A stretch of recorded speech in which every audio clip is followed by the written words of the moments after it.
So, hello guys, it's another video again tayo. So, ayun nga, voice over tayo dahil this time is nagkukwentuhan kasi kami ng amo ko. And, ayun, napag-isipan namin maglakad-lakad muna dito sa, village na to.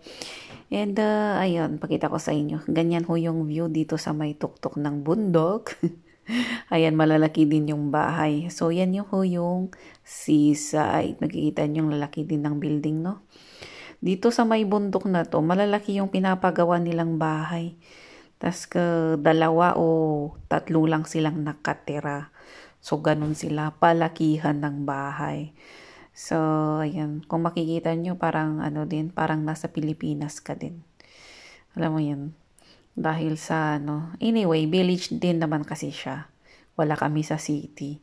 So, ganyan ho yung ng view niya. Pero kapag nasa city ka naman, maganda naman yung makikita mo na So, ayan, medyo mahangin dito, pero inaya ko pa rin yung amo ko na maglakad. Dahil nakakainip din kapag nasa bahay ka lang, no? So, sabi ko sa kanya, tara, maglakad-lakad tayo. Tas kwentuhan kami dyan. Pero, nag-voice over na lang ako. Para at least hindi maano yung ingay naming dalawa na nagkukwentuhan. So, anyway, ganyan ho yung view dito. Nag-dry na din yung mga damo-damo dahil pa summer na. So, yan po yung ating video sa ngayon at maraming salamat po sa mga sumusuport sa lahat. So, see you!